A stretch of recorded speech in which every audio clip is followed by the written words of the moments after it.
episode 45 of the Cinnamon, man. It is the final episode of the year. Wait, what? It's what? It's the what? This is how you tell me. This is how you tell. That is fucking rude, man. You know, it is rude. That's what we do here, sir.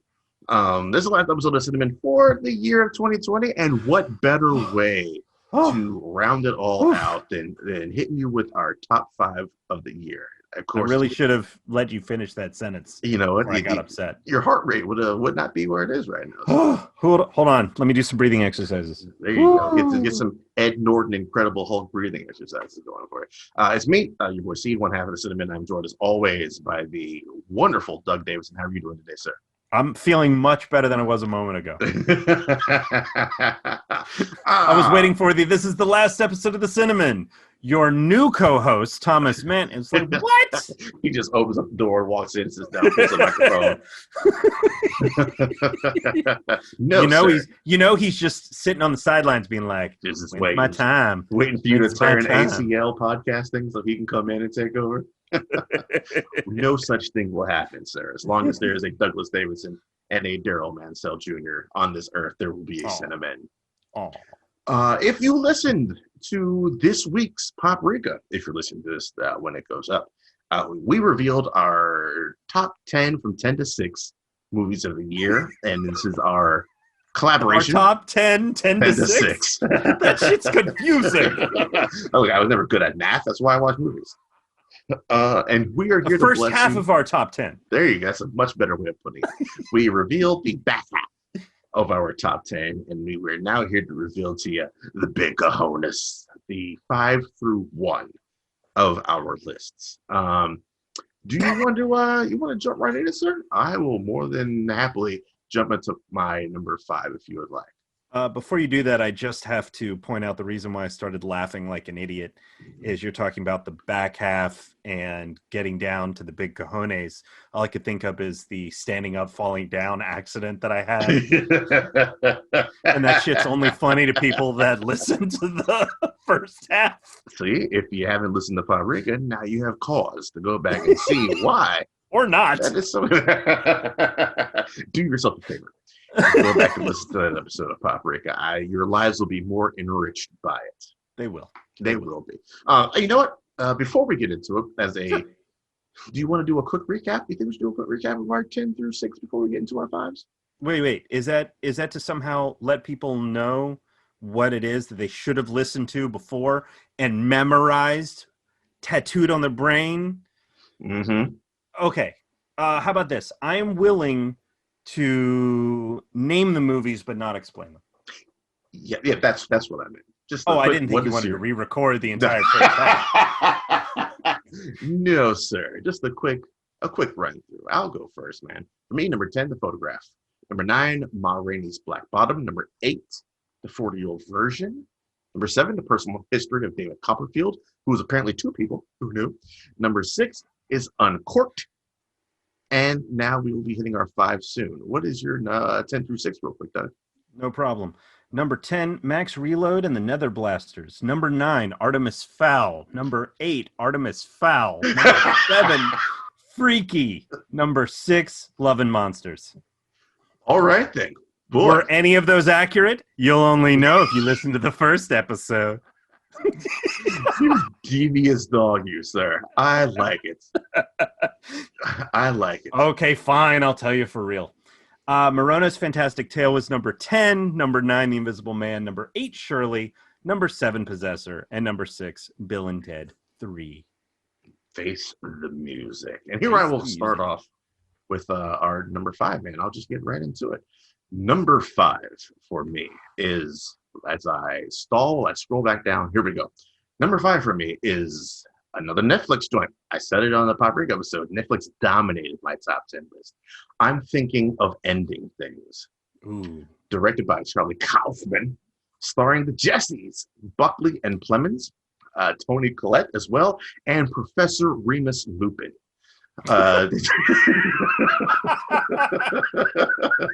And that cat gets around. Remus, with a name like Remus, that guy, he gets around. David Thewlis This is you talked about one of your movies, and I can't remember which one on the last episode.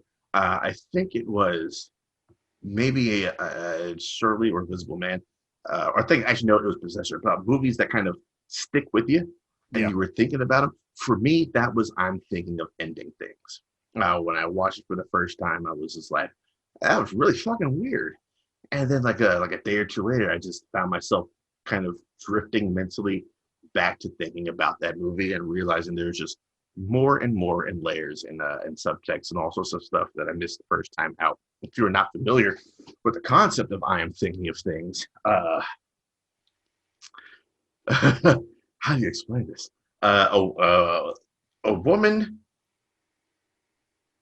in a new relationship, Jesse Buckley, in a new relationship with Jesse Plemons, is going to meet Jesse Plemons' parents for dinner for the first time. And already at the outset, we know that she is thinking of ending this relationship. So you kind of have that little bit of dramatic irony where you know something that Jesse Plemons does not know, and how you can kind of look through interactions in that lens. And things only get way weirder from there. The dinner, which is it is your first act, is just rife with inconsistencies, changes, both very obvious and very subtle, things that just appear to make absolutely no sense whatsoever. Your second act is the drive home, with even more inconsistencies and changes and things that seem to make no sense. And the third act just goes completely off the rails. Have you seen this movie, Doug? I have not yet, but you and Hunter Heilman have both spoken very highly of it, and I just haven't been able to dedicate the time to watch it. Yeah, this is one that I think, oh man, this is one that did you spill beer or hurt yourself? Yeah, I did, man. I was not expecting them to have filled this can almost all the way to the very tip of the top. When I opened it, beer splashed all over my work laptop and keyboard. No! That was not much. It was thanks. It's kind of hard to discuss this movie without spoiling it. Yeah, it's just a very, it's just strange. Like, strange is a simplistic way of looking at it. There is a lot of deliberate attention on Charlie Kaufman's part to putting in the weird things so that you don't get it all on the first pass. I rewatched it for this show because it had been a little while since I watched it, but I rewatched it, and it's on the second time. There's stuff I never caught. I rewatched it, and it was Leslie's first time. There's still stuff that she caught that I hadn't caught on my first time, or that second time I wouldn't have caught.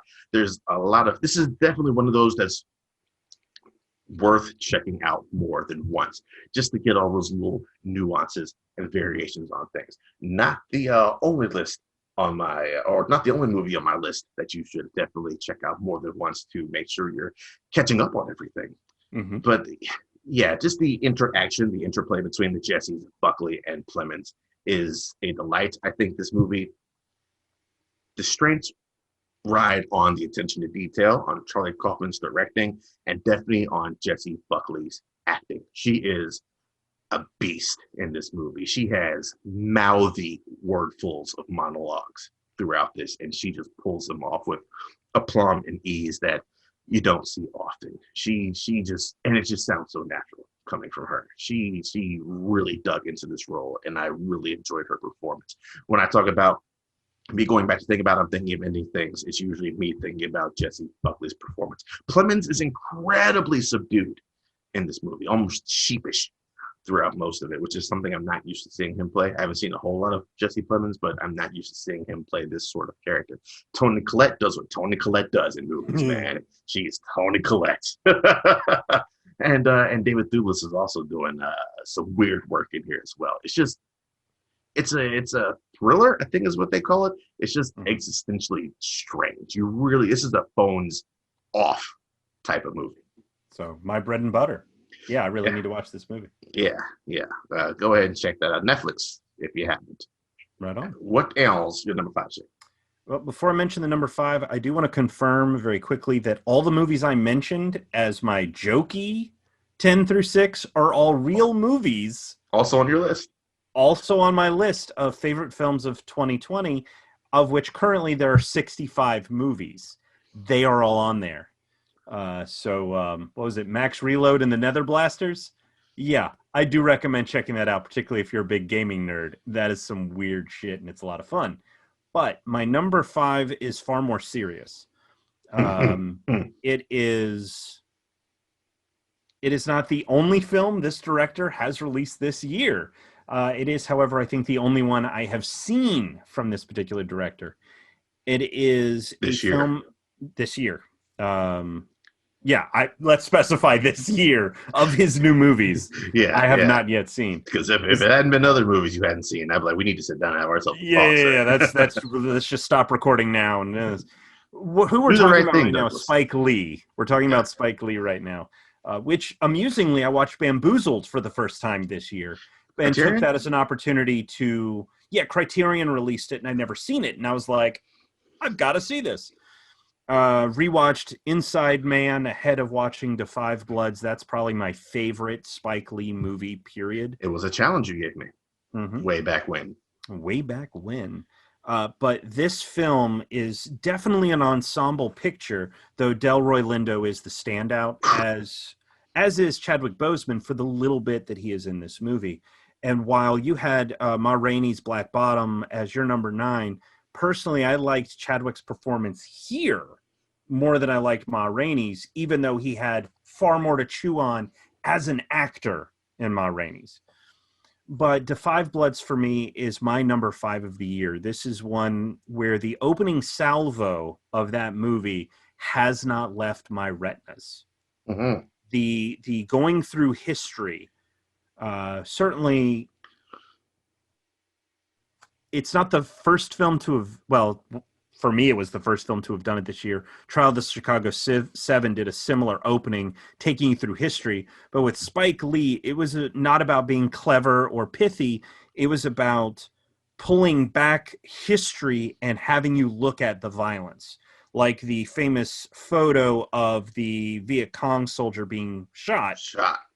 Except we're not just looking at a photograph. We see the shot take place and then the blood spurt out. Yeah. We see a lot of that realness. And then it carries forward to show how the present, the today, the presence of what's happening now is also still directly anchored in the past. And while the choice by Lee to have his ensemble not be recast with young actors or not to have them CGI decreased in age, while a lot of that was cost or whatever, it ultimately makes the film stronger that you've got Delroy Lindo, Norm Lewis, Clark Peters, Isaiah Whitlock Jr. playing. I'm sorry, I still haven't watched The Wire. And I lived near Baltimore. I went to school in Baltimore. Still haven't watched The Wire. But the film became more powerful seeing them, getting to know them as their present form, and then seeing them fight in Vietnam. It made it far more impactful. Jonathan Majors is fantastic here. I still need to watch The Last Man in San Francisco. And because of this film, I am now a huge fan of Jonathan Majors.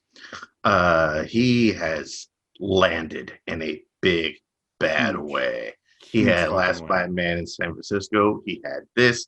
We got Lovecraft Country this year. And now he will be in the MCU as one of the Avengers' biggest villains. I'm looking forward to more Jonathan Majors in my life.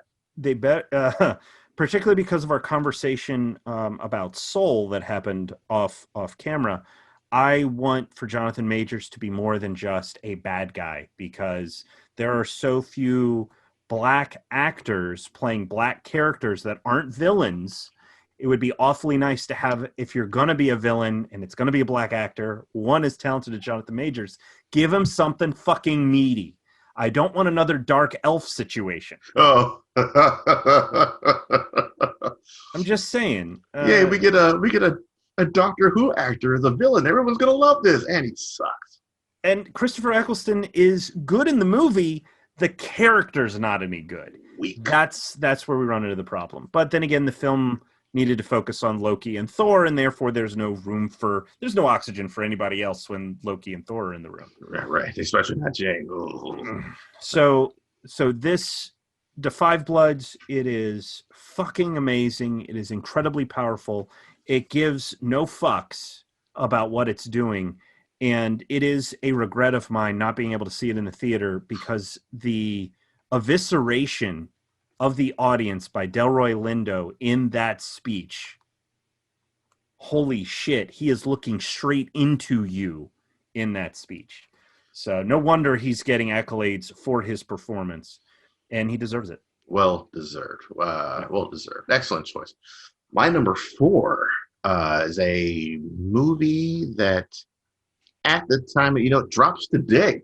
If you're listening to this, the day it goes up on Christmas Day. It is News of the World. Really? Yeah. Directed by Paul Greengrass. Tom Hanks doing what Tom Hanks does best. And Helena Zengel. We talked on the Paprika episode, my number 7 was Dave Copperfield. And I said, Real guy. Real guy. It's a movie about a dude who made the Statue of Liberty disappear. I said every once in a while there's a couple of feel-good movies that sneak in on the list, and this is one of those joints. This movie, this is how good or how much I like News of the World. I saw the trailer and I was like, I bet you A, B, and C is going to happen. I watched the movie, A, B, and C happened. I called that movie from the trailer, and I liked it so much I didn't even care. It was just so good to see. It's Tom Hanks at his just not most affable, really, but when he plays those more human roles, I don't know if that makes sense. No, like he's easy grounded. to connect to, grounded, I guess you would say. I always thought that his character, Saving Private Ryan, they're a very grounded character that you can relate to. Or the Terminal, they're a very grounded character that you can relate to. Well, he was grounded because he wasn't allowed to leave the airport. Sorry. Very relatable character. I'm sorry. And even though this is the story of News of the World, is shortly after Civil War, Tom Hanks plays a, I guess now former Confederate soldier who kind of makes his bones by traveling from city to city and relaying the news of at least the United States. Mm-hmm. So he kind of takes it into this is what's happening in the U.S. This is what's happening in your state. And this is the kind of things that are happening close by that might affect you. And he just takes newspapers from here. And that's kind of what he does. That's how he makes his money. Everyone has to pay 10 cents. And he's doing this in front of audiences. Traveling from city A to city B, he sees that there's an ambush on some Native Americans that were in the area. And a survivor was left behind in the form of a little German girl who was also a victim of Indian raids on Germans. So this is a little young German girl who's been raised by Native Americans who have also been ambushed on. So she's just a person without a home. And Tom Hanks is determined to see her get to her last living relative that they know of, like an aunt and uncle somewhere.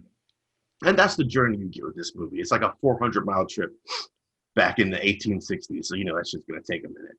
And it's the perils they face along the way, the unlikely bond between the two of them. And it plays out exactly how you think it's going to play out. But it's just warm, it's touching, very heartfelt. I think it's the best Paul Greengrass movie that we've gotten. It's and I felt born hard, but this is the best Paul Greengrass we've gotten. And man, that cinematography is no joke as well. It's just great to look at. Solid performance from Tom Hanks. A great performance from young Helena Zengel. And I really like this movie. And I recommend that if you have the chance to see it today, watch Wonder Woman first because it's a comic book movie. And then watch News of the World if you get a chance to, man. Like, for you nerds and you sweaties, you watch Wonder Woman. If you're looking for something that you can watch with the family on Christmas Day, I do believe it is video on demand on Christmas Day or home video on Christmas Day. That's something you can watch with the family on Christmas Day after you get done wrapping your gifts, opening your presents, and if you can safely be with your family, you're just kind of sitting around bullshitting. This is a movie that you put on. Yeah. I'm hoping to see it. I was supposed to have watched it by now, and nothing. Maybe by the time this lands, I will have finally been able to watch it, so I can be like, "You're right," or "What the fuck do you know?" It'll be one of those.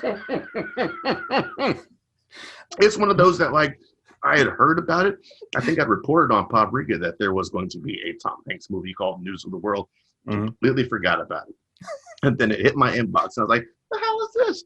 And I pulled that trailer and I was like, oh, okay, well, I will see how this goes. It'll be a standard Tom Hanks movie. I really enjoyed it, man. By the way, for those of you at home, I'm not just being argumentative for the sake of being argumentative. He keeps drinking at these wonderful moments. I'm on purpose trying to get him to spit it out. The good old, first of all, sir, no waste not, want not when it comes to beer. For those keep providing me setups, I'm going to give it a shot. For who might watch or listen to Paprika and this back to back, I started with a nice, good 10% beer. I moved up to an 11% beer. So right on. We're going to be feeling nice by the end of this episode. What is your number 4? I started with this giant bottle of water, and I've got less water. There you go. The Contigo, man. The Contigo will never lead you wrong. Yeah. I am. Except for when mine led me wrong in the top rope. Oh. Yeah, I've got 2 small ones that the bottom looks like they've never been cleaned. So we're letting them soak and dawn. So I borrowed one of Crystal's that is like twice the size of mine. Yeah, that's how mine was looking at the end too. Well, Contigo, not an official sponsor of Cinnamon. Not at all. However, Casual Confections, though, we haven't mentioned the delicious treats that Casual Confections will offer you once the pandemic lifts. She's currently working on understanding how, or she's currently not understanding. She knows how they work. She's working on cocoa bombs. Oh, okay. Yeah. So she's got the cylinder cocoa inside. Other tasty treats. The other day, she had the chocolate didn't set right, and it just looked like sad little Death Stars with marshmallows in them. I'm titling this episode "Sad Little." Do you know Death how Stars. many people died on those things? What a Wookiee! But your number 4, sir. We keep it messy. My number 4 would actually that whole thing would have been appreciated by the focus of the film. This is a documentary. It is the only one in my top 10. It is focused on an individual whose films I've loved since the first time I saw him on camera, which was in Desperado by Robert Rodriguez. 95. In which, if I remember right, he didn't have a single line of dialogue. It made it even better. This is, in fact, we are talking about Danny Trejo in the documentary by Brett Harvey, Inmate Number 1, The Rise of Danny Trejo. I talked about with my number 6 film, Bill and Ted Face the Music, how I wept during the final sequence. That happened to me with this documentary as well. His story, and the way that it is told, is so open and raw that you can't help but feel overwhelmed by what he has gone through, the choices that he's made, and the ways in which he has, upon being let out of prison, working to make sure that not only does he not return, but that he can help others to better themselves. When you hear about people just being good dudes, that's what it seems like with him. I can't speak to him as a family man.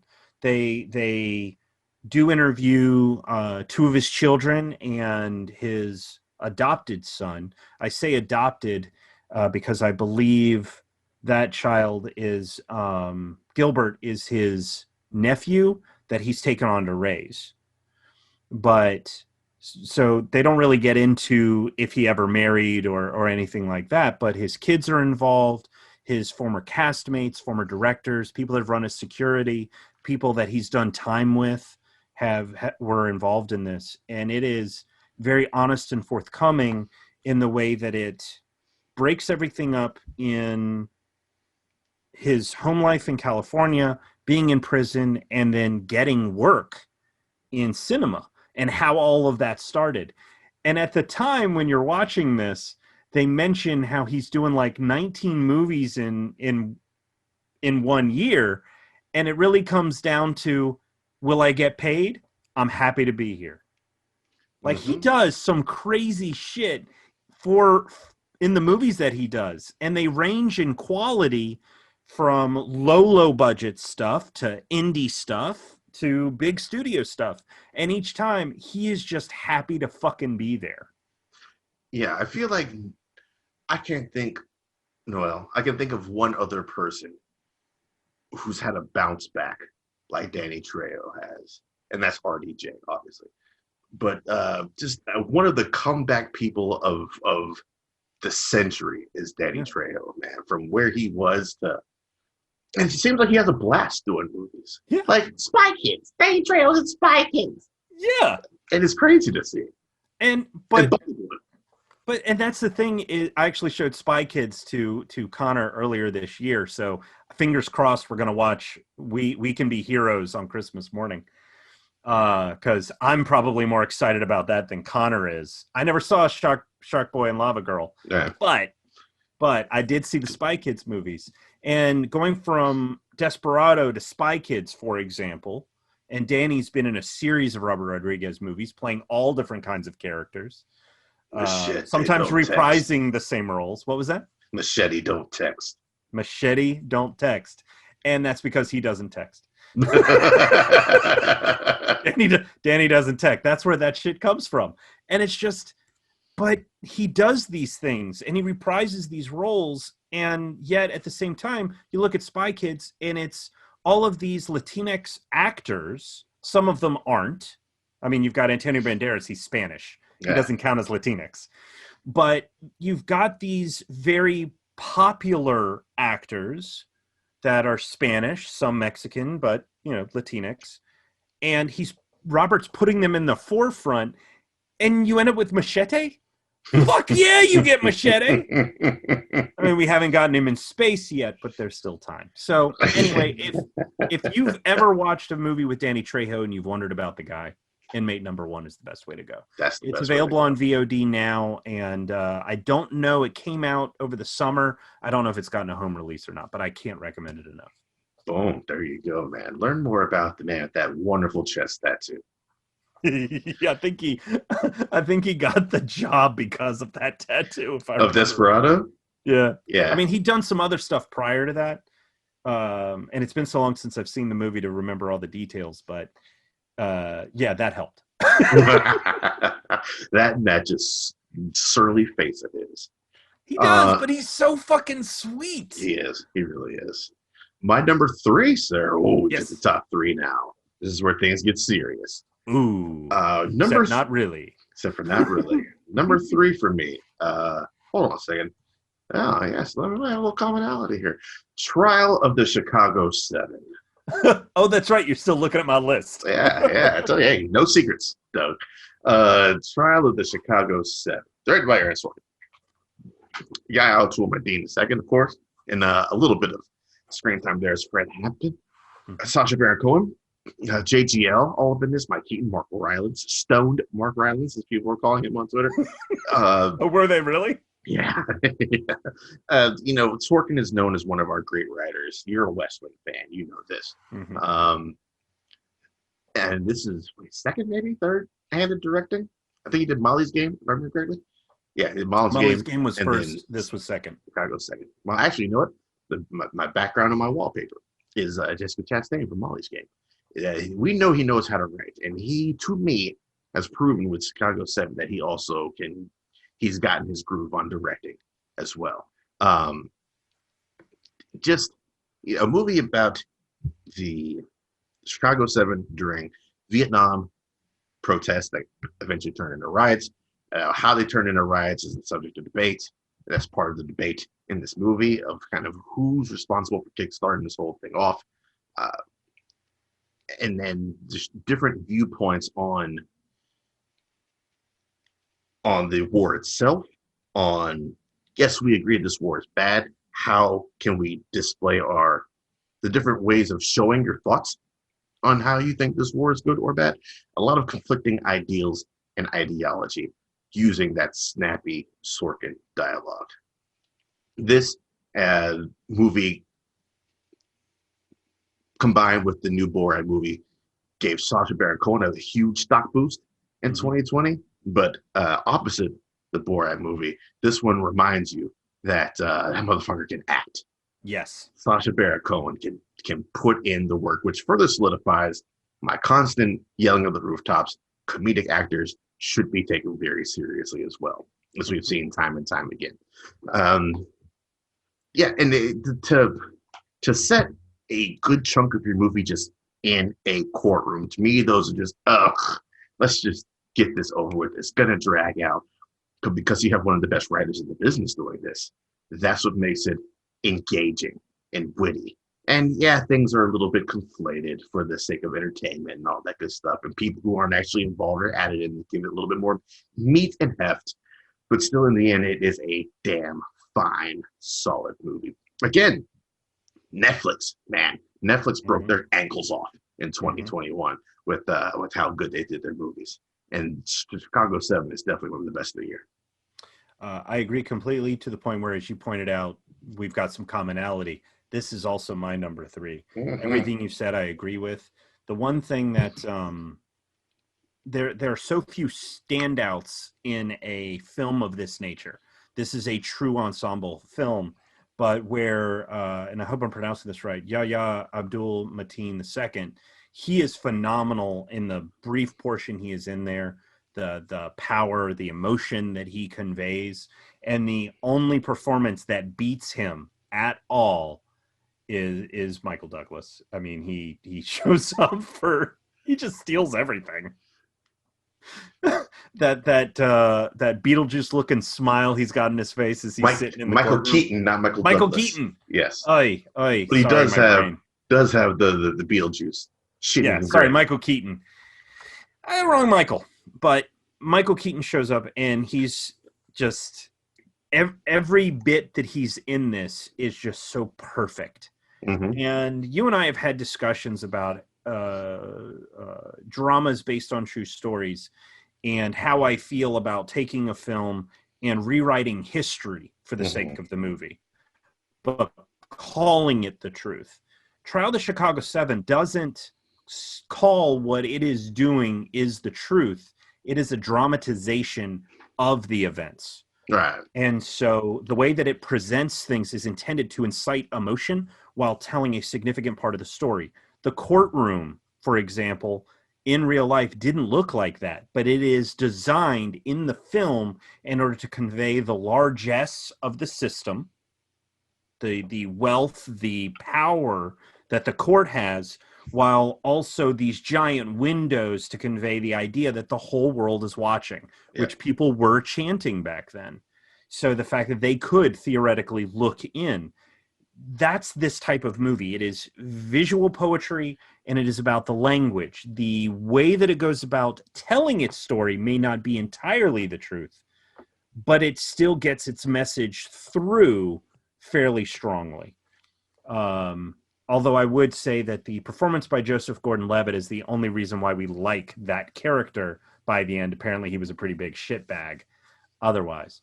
But I agree with you. The film is fantastic, and Sorkin does have his weaknesses as a writer. I've been rewatching The West Wing over the last couple of months, and it's still strong and wonderful, but its weaknesses do become glaring in how it does utilize people of color and minorities. This film doesn't always improve upon that perception, but it is strong as hell. And certainly for me, it sits tightly in the number 3 spot. I have, however, heard that Mangrove by Steve McQueen does this type of storytelling, but better. And I have yet to see that, unfortunately, so I can't speak on it. But I am very excited to see the Small Axe films, especially because I've heard Mangrove is better than the Trial of Chicago 7, and this is so fucking good anyway. So, and shout out to Frank Langella. I already didn't trust him, but whenever you got Skeletor as your judge, man, you're already screwed. Okay, by the way, you brought that up. I read an interview. He loves the fact that he did Skeletor. He loves that people still reference that performance.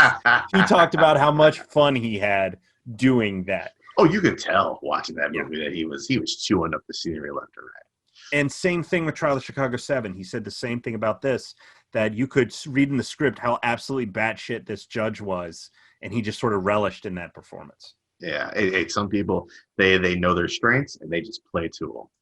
He did here. He did here. What is your number 2, sir? My number 2 is one that you already mentioned. It is The Five Bloods. Again, Netflix. Getting it again. Directed by our boy, Spike Lee. This is a Spike Lee joint. Delroy Lindo, Chadwick Boseman, Jonathan Majors, and others as well. Everything you said is true. We talked about it when it first came out on whatever episode of Cinnamon that was. You laid down all the facts. I rewatched it this morning while I was working, and it's beautiful. It is heart-wrenching just to see. It's always crazy to see someone who is so obviously off their rocker. And they know that they're off their rocker. It's just wild. And what Delroy Lindo did with that character, just the haunted nature of that character is he played every bit of that to the T. And the whole gang is they play their parts well.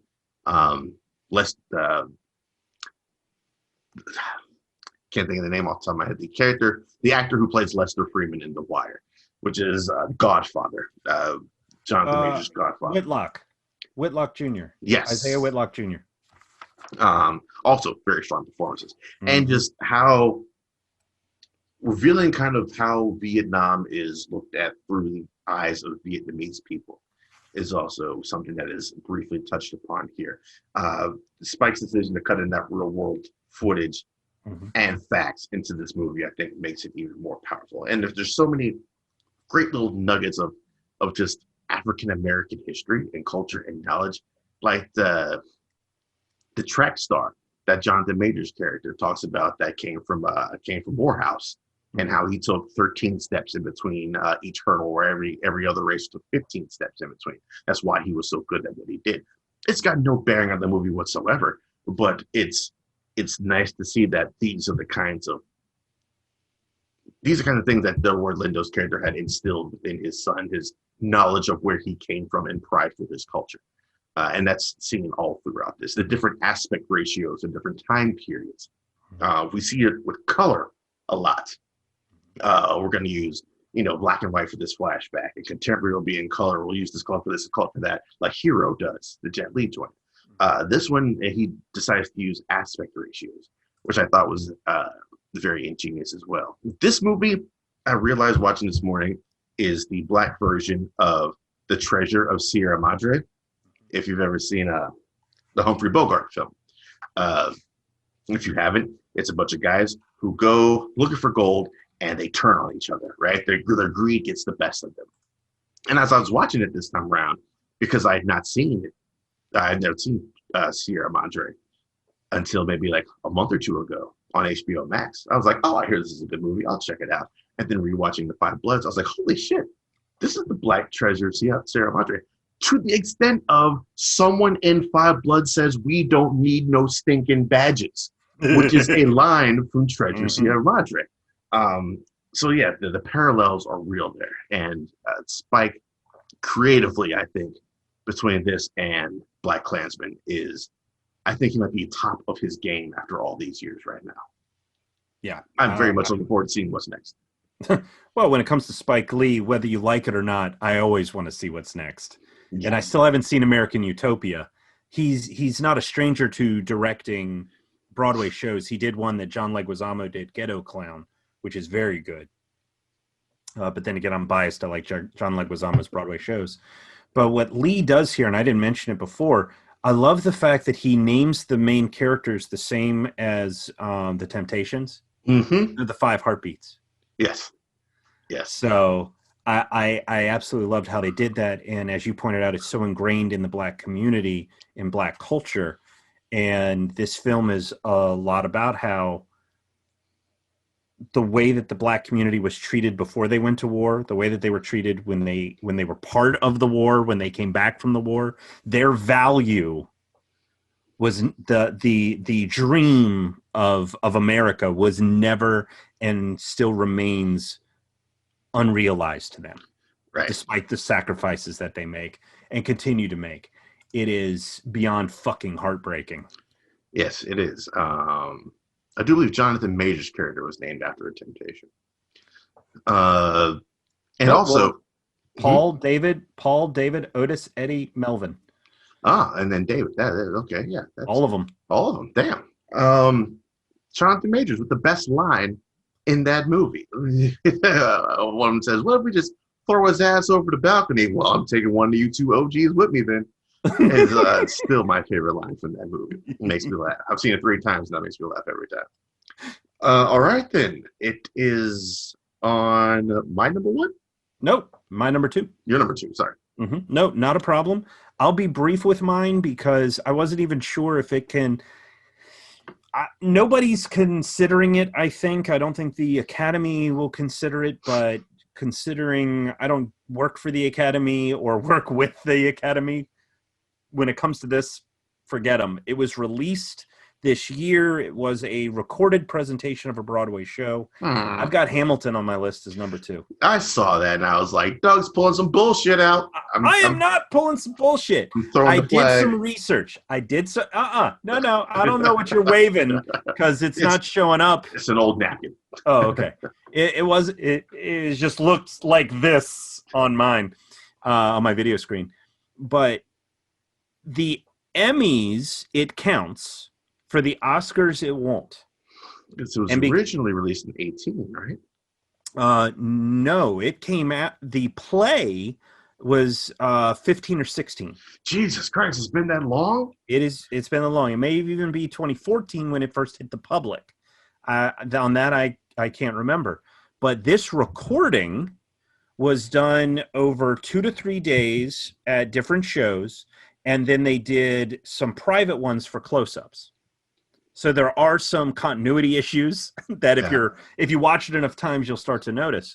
But apparently in 95, if I remember right, a ruling was it was either 95 or 75 where a ruling was changed for the Academy where something that was recorded of a different type of performance, it won't count for the Academy Awards.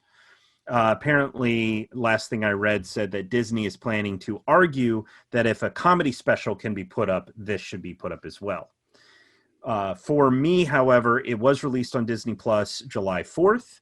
It's the first time I got to see Hamilton after listening to the soundtrack for literal years, and I had not felt so moved in some time. It is an incredible production. It lives up to the hype. I can imagine seeing it in a theater. I would probably become absolutely overwhelmed. At this point, if you've never heard of Hamilton, I don't know where you've been. It is all over pop culture. Yeah. Hamilton, written by Lin-Manuel Miranda, heavily influenced by Aaron Sorkin's The West Wing, to the point where there are several references to the West Wing TV show in Hamilton. Mm-hmm. And the music is incredible. The performances are amazing. And it is just so incredibly layered that every time you watch it, you see something new, like The Bullet. Are you familiar with The Bullet? Nope. In the movie, in the play, there's a couple of times when a gun goes off, usually aimed at a person. Well, because it's a play and the way that they're telling stories, there is someone that holds and moves the bullet from one point from where it's shot to where it's going. There is an actor who holds the bullet to take it. And every time that actor is on screen, someone dies. Oh, okay. Anytime they are visible and prominent, soon after someone dies or it's announced that someone dies. And that actor, I forget her name at the moment, but she is one of the leads in Netflix's The Prom. But it is my number 2 film. Yes, it is a recording of a Broadway show. It was released on Disney Plus. It is a film, and it is fucking amazing. Well, there you go. There you go. What is your number one? My number one, man. It comes as no surprise. I'm sure you know what it is, sir. The Five Bloods? Wait, no, that was your number two. That was my number two. Artemis Fowl. Yeah, there it is. There it is. All the times Doug joked about it, and I was like, "It's my number one." Oh, no, it's Tenet. My number one of the year. Can you say that backwards, please? Yes, it is Tenet. It should come as a shock to nobody that my favorite director made a movie this year that is batshit mind-bogglingly crazy, and I enjoyed every second of it. Directed by Chris Nolan. Jonathan David Washington, Robert Pattinson up in there. Elizabeth Debicki, your boy Kenneth Branagh up in there. I almost called him by his Harry Potter name. I was like, no, I already pulled that joke with Lupin. Can't two-peat on that joke. You can't make two Harry Potter jokes. There's a rule. Harry Potter. Yeah, there is always the two HP joke rule. It's subsection 38 right here. Yeah, it is Cinnamon Handbook. I am a lover of genre. That is no surprise to anybody. Science fiction being my favorite genre of storytelling that there is. And this is leaning heavily towards, or just very firmly in that sci-fi. The story about a person who is trying to prevent the end of everything.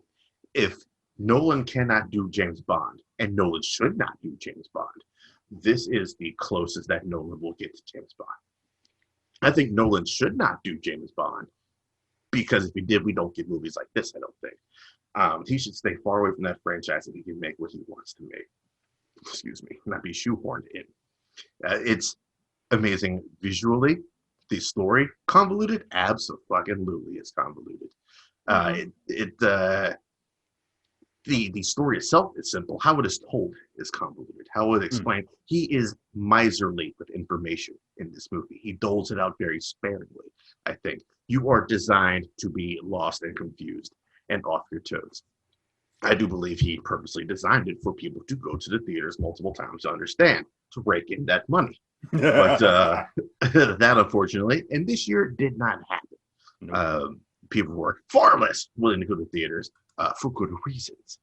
But it's stunning visually, daring, idea-wise. It is ambitious. That's the word I'm looking for. It is ambitious. And after his last couple of flicks, I would be very happy if he went and maybe did a little smaller personal movie, if that's a different story for a different day. It is just everything I want out of a Chris Nolan movie. I walked out of watching it the first time and I was like, I have no idea what the fuck happened, and I can't wait to be confused even more. It's like I said, everything I wanted in a Chris Nolan movie, man. The big assault on bad guys base is very Roger Moore, James Bondish. Mm-hmm. We've already seen this tribute to George Lazenby's James Bond with the snow level in Inception. It's just all around good, blockbuster, loud, bombastic fun. I got the chance to watch it recently, and I had the benefit of subtitles. Well, yes, that too, but I had the benefit of everybody's confusion with it to work with, and so what going in by the benefit of everyone's confusion, like you just being confused along with everybody else watching it being confused? No, because you went to the theater to see it, other people went to the theater to see it. Not knowing, but hoping that I would be able to do a home release review. I didn't read any reviews, but it's sort of impossible to miss the conversation. Mm-hmm. So I didn't go into it blind because I'd seen people reacting. So I had an expectation of being confused. So I put it on. I sat back. Yes, I put on subtitles and found out I didn't really need them because I'm not trying to be like, go read my review. But when I wrote my review, I even mentioned I put my 5-speaker system on Spectacle, turned the subtitles on, and either having that setting or maybe they changed the mix, I barely needed the subtitles. I could follow everything. And the only time for me the audio overtook the dialogue, where it could be frustrating, was it seemed to be on purpose, that the dialogue itself wasn't important and the music became higher to push you to focus on the action and activity. But I didn't find it difficult to follow at all. I was grateful to be able to rewind a moment here or there because I went, wait, I feel like I'm back in philosophy class. I'm going to need you to repeat that. So I could do that once or twice. But for the most part, I didn't touch the volume, didn't touch the remote. I followed everything, and I agree with you. It is a Bond movie. It's a sexless Bond movie. Also, the Bond movie Quantum of Solace, also a sexless Bond movie. Yeah, but he wasn't interested in getting busy at that point. He was pretty pissed off. He wanted vengeance. So, yeah. But this was, I agree with you. I thought about it the whole time. It's a spy thriller that deals with inversion. To me, the weakest part of it was his relationship with DeBecky's character, Kat, which really compounds the problem of the movie when we need to save the world. And my son. Yeah, he's part of the world, Kat. Shut up. Oh, you mean this kid we see 3 seconds of screen time of? Yes, yeah. And if you rewind it, it's 6 seconds. But yeah, some of the dialogue was like, dude, I mean, you get it for the character, but it doesn't. If you're telling a story that's cinematic, then sometimes you forego the realism and just go with the drama. And the overuse of the dialogue was just like, this is not great, Chris. When he does bad, you call him Chris. Oh, Chris. Hey, he is saved in my phone as Mr. Christopher Smugface. Christopher Francis Nolan. I don't know his middle name. It sounds like Francis should be his middle name. No idea. But I agree with you. It's a very good film. It's not my number one, but I certainly understand where it would be, knowing you, knowing your tastes. It is a film that I have wanted to rewatch, but do not have the time to, with everything else I still need to catch up on. But I look forward to rewatching it because there were some moments where I went, I know exactly what's happening here, but I don't have time to go back and rewatch it. And also seeing the technical components of how they actually did the fights backwards. They actually did the dialogue backwards. They actually did all of these things as practically as possible on screen. It's impressive as hell. Yeah, I think part of the reason that I love it so much is because of the technical acumen and the practical effects. And he says that you know when you're watching practical and you're watching CGI, and knowing that CGI can take you out of the movie a little bit. And his goal is to make sure he mitigates that as much as possible. How do I mitigate that? Well, I'm really going to crash a fucking plane into a building and be done with it. I'm going to stage an entire fight backwards. And instead of just filming it forwards and then reversing the film, I'm just going to film the whole thing backwards. So it's things like that that I appreciate his dedication to the craft, and you can see his love for the craft in this film. And then just a spy thriller made by Chris Nolan after he's, for me, done great in the comic book genre. He's done great in science fiction genre. I was very hyped to see it, and it lived up to its expectations for me. What is your numero uno, sir? My number one is probably the exact opposite of your number one. Where yours is bombastic and complicated, mine is understated and quiet. It is incredibly emotional. And I'm actually getting a little emotional thinking about it. It is a film. It's available on Netflix now. It's a short film. It's maybe 12 minutes. It is called If Anything Happens, I Love You. It's directed by Will McCormick and Michael Govier, if I'm pronouncing that right. Will McCormick, I know as he's Mary McCormick's brother. Mary McCormick was in Plain Sight. She was on The West Wing in like the 6th, 7th season. She's done some other things as well. I believe their sibling is also a politician. I forget if their sibling was in office or not. Mm-hmm. Will McCormick was in American Outlaws and does my favorite line of the entire movie. Do you want to die? It's something about the delivery always makes me laugh. But this film will not make you laugh at all. It is entirely silent for the length of it. It is a story about grieving parents. And it is about how their grief separates them It's the way in which silence breeds frustration, anger, resentment.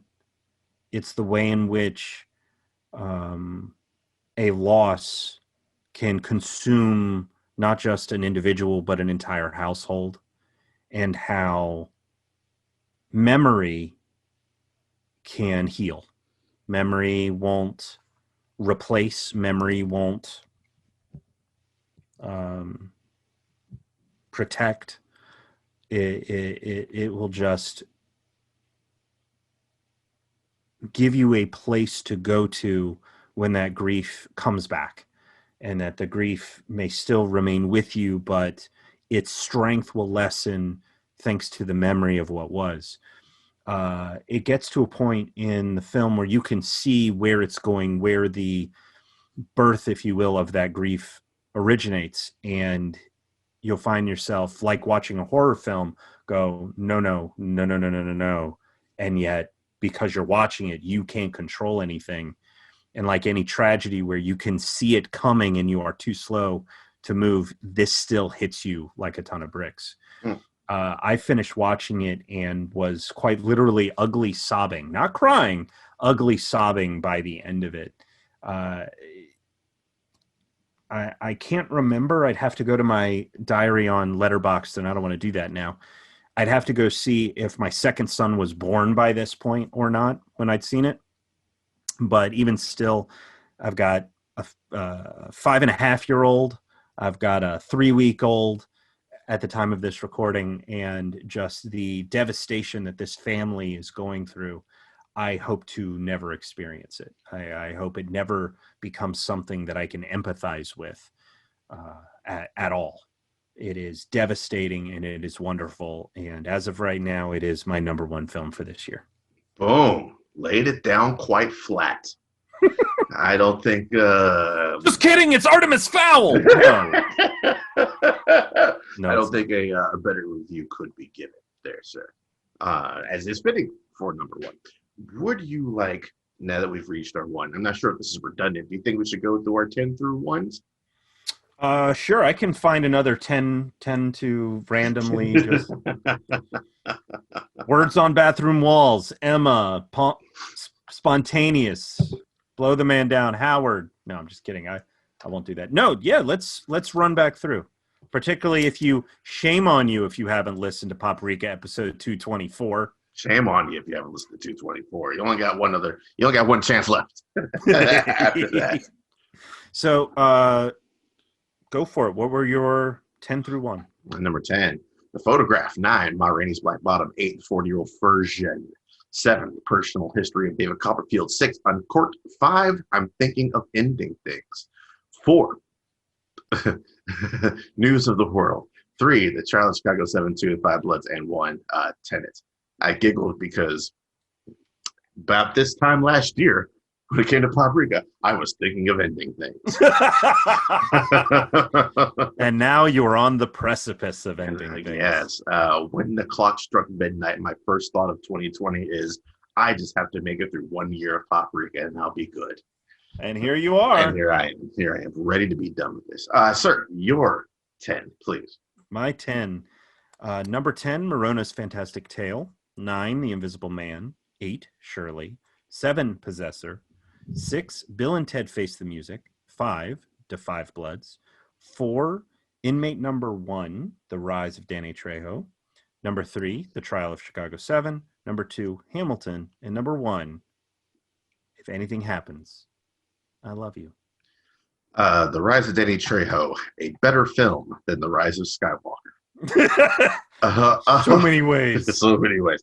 Before we end this bit of business, I thought it would be an interesting thought exercise concept if we wanted to quickly talk about 3 things now that we've wrapped up our 2020 list. Even though they are a little bit subject to change, there is still some time. We haven't watched Wonder Woman, for example. A couple other things that are out there floating in the ether that either one of us have gotten to. So these lists might be subject to change. Excuse me. But for now, that is our list of 2020. We can kind of look ahead to 2021. And I thought it'd be interesting to briefly talk about 2 or 3 things to be excited about in 2021? Sir, would you like to kick us off? One film that comes to mind only because it looks dumb fuck fun, and quite frankly, I need a little bit of dumb fuck fun, is Free Guy. I know it's going to be Ryan Reynolds being Ryan Reynolds, but there is something about this live action Ralph breaks the internet type ridiculousness that just looks like it'll be entertaining as hell. Okay. So I am oddly looking forward to that. All right. Well, what else is on that on your looking forward to? Let's see. Black Widow, of course, because it's 6 years by this point past due that we get a Black Widow story. Mm-hmm. So it'd be nice to do that. I'm curious if Scarlett Johansson does in fact pretend to be a tree in this one, as we've heard from her acting ability that she might be able to do that. I will say I think there's something in that movie that's going to throw us for a loop that we do not know about.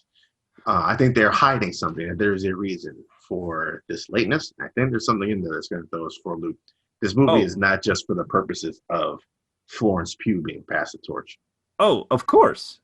They at this point with this being the first film of Phase 4, this is going to be a kickoff of something. Yeah, I think so. So. No, I agree with you completely. As much as I would like to see it as soon as possible, I agree with you. There's got to be a reason that they moved Mulan, they've moved Soul, they've moved. Actually, another film I'm looking forward to is Raya and the Last Dragon. It has a very Avatar: The Last Airbender feel, and I love that. And excuse me, is it? She played Rose Tico.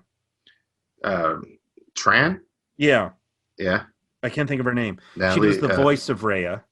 And she's one of the small standouts in the Croods and New Age is her vocal work. So I'm interested in Raya, but with all the things that Disney is moving to Disney Plus, the stuff that they don't move feels very purposeful. Mm-hmm. Okay. So I agree with you. And your third thing, sir? I'm trying to think about what else. The Orient movie looks like fun. I forget the name of it. Death on the Orient. Death on the Nile. Death in the Nile, sure. Because the other one I haven't seen either. Okay, then. But it's got a great cast, and that's the part that intrigues me. I was curious about Murder on the Orient Express. There you go. That's where my brain was getting it. I didn't hear great things about it. It's okay. Yeah, but with the new cast, I'm even more intrigued. All right, right on. Things I'm excited about. I got 3 of them. One is the overall return of the MCU. We wrap things up with Endgame. Circumstances forced us to take a year off. I think this was ended up being a great thing for the MCU. They're gonna take a year off. Feige had a year to nail down where they want the MCU to go. They've had time to cool the engines, avoid burnout, which I don't still understand how people get comic book movie burnout only when every other genre comes out with multiple films a year. But that's a different discussion for a different day. Like I said, we somehow burned out of Westerns. Somehow burned out of Westerns. Black Widow's going to throw us for a loop. Shang-Chi is dipping us into a genre that we haven't seen in the MCU yet with Kung Fu, which I'm very excited about. And Eternals is giving us a Bollywood scene. So it's going to be weird as fuck. And I'm all about some weird as fuck. So I'm excited for the return of the MCU and a Bollywood scene. Second thing I'm looking forward to, speaking of return of things and lineups, I'm looking forward to, it was The Green Knight. But then I dug a little bit deeper. And A24's lineup is going to be batshit crazy next year. Oh, yeah. If these all come out. We get Zola in January, which if they stick to the spirit of the original source material that Zola is based off of, it's going to be absolutely bonkers, and I can't wait for it, and fun. A24 is good at bonkers. A24 is great at bonkers. We get The Green Knight, obviously. I think we'll finally get Saint Maud, which a lot of people are looking forward to this year. I thought that came out already. I hadn't heard anybody talk about it. It was supposed to come out, but I heard nobody talk about it. I thought it hadn't come out. Interesting. We also get False Positive, which I hear is a contemporary take on Rosemary's Baby. So if you give me Rosemary's Baby without the Polanski, I'm going to be sold on that, I think. And also something A24 is dropping that I had no idea until I started looking. The Tragedy of Macbeth. Have you heard about this? Did you know they were doing this? Denzel Washington as Lord Macbeth. And I was like, oh, Frances McDormand as Lady Macbeth? I'm now 1,000% sold on this. Tell me where to put my money. Tell me where to put my money. Yeah. And the third thing I'm most excited about in 2021, the perfect release date for this masterpiece that's going to be a visual Thanksgiving of a feast. October 1st, the greatest day in all 365 days of the year. My birthday will also give us Dune. And guaranteed that I will be seeing that movie multiple times. However I see it, I will be watching it multiple times that day and probably the day after that. And don't come knocking for the next week because I'm going to be all up in some Dune. So those are the things I'm looking forward to in 2021. And I did a quick search. Came out in the United Kingdom in October. So that's why I was hearing about it. St. Maud. So over there, but not over here yet. Yeah. Okay. Interesting. They had more consistent theaters open at that time than we did. They got less assets. What? You can wait anything before we wrap this bad boy up, sir? It has been an absolute fucking pleasure doing this with you. I've said this off mic before, but I think it's worth mentioning for anybody who's listening. A bright spot of 2020 has been when we were able to do these recordings. Talking to you is always fucking delightful. You bring me these insights that I never consider, that force me to consider.